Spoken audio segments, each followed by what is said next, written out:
Morning, ladies and gentlemen. As said, my name's Ian Burgess. I am currently the president of the Anglesea Golf Club.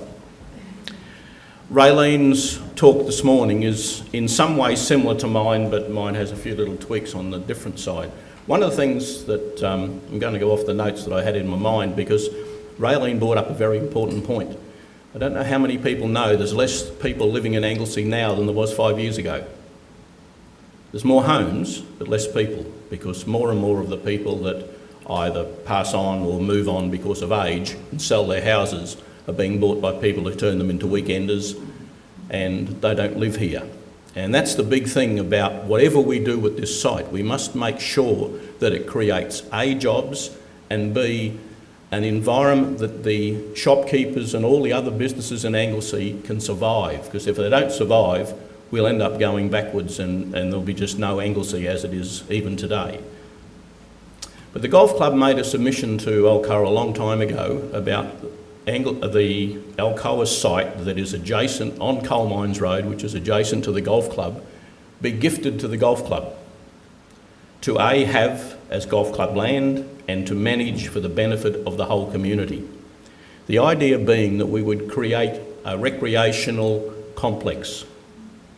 It would have multi-facilities. It would, yes, include more golf holes, because you have to pay for whatever we're going to do. And as Raylene said earlier, we would sell off some land around the various holes that we would leave where the course is now and move the clubhouse and the course a little bit up the hill, but at the same time try and bring the bowls club up, the tennis club, and any other organisation that needs a facility to operate in more of a sporting nature. The reason being is that, again, looking at cost of the way we operate as businesses in this environment. The Bowls Club decide to have a dinner, so they've got a chef and people to serve and do all the bits and pieces that are needed. The golf club does the same thing. Why not have a central kitchen in a one environment building that has units available for each of the various entities? So you would have your golf spike bar room, you would have your bowls room, your tennis club rooms, but they could all eat and enjoy the various other rooms that are available for multi-use. That would be a bistro, special events rooms, things like that, all off the one centre. But also we want people to come and stay in Anglesea, and whether it's the nice units that you had on your slide there, Raylene, or some sort of low impact environmental units that we could put in the site so that people could come and stay and play in this fantastic environment. Yes, we would increase the golf holes. Whether we did end up with 18 plus a small par 3 9-hole course, you would need bowls greens, tennis courts. Graham's idea of a pool, we've always talked about pools, but whether it incorporated the spa. There's so many things that need to be looked at, but they're all dependent on certain decisions being made. And the nitty-gritty of the situation won't come into being until the overall picture is decided. We need to get the basic bones of what's going to happen and how it's going to be. But then you've got the golf club, which manages a good business now, and we trust will continue to manage well, and therefore we could manage the environment in the new site.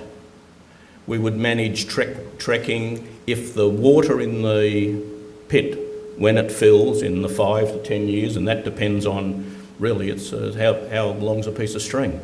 But if that fills and the pH level is right, you could use it for boating and canoeing as long as there were no motors.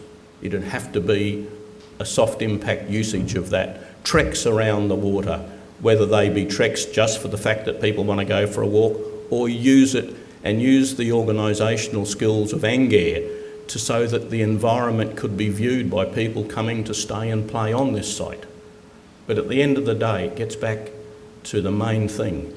We increase Anglesea's size ever so slightly to make it more viable for every part of the being of this wonderful town of Anglesea. And at the same time, we draw more people to Anglesea so that everyone benefits. We get jobs. We've lost jobs with the mine, and there's little jobs that a lot of people don't think about. Making sandwiches down the town, or getting cars serviced from the auto dealers. That's all gone because those people that worked at Alcoa, even though they don't live in Anglesea, use the facilities from time to time. I agree, again, I've talked with Peter Calvert at the IGA and other vendors. This year is a very tough year, and we've got to make sure that we make this a viable town for everyone to live. Now, as I said, to make it work, yes, we need to bring in some housing because we have to pay for it, and that's the main thing. But the housing, again, would be around the existing golf course so that those homes would become part of the current size of Anglesea. We're not increasing the township in any way. It's just using what we've already got to make sure things are viable. Ladies and gentlemen, I could get into the nitty-gritty as Raylene said before, but that's not what today is about. Today is about looking at that big picture, looking at where we can dream to go.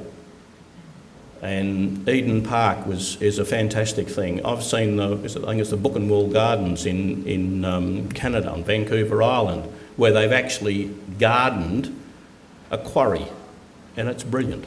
Brilliant. There's so many things you can do. Thank you, ladies and gentlemen. I'll take questions, please.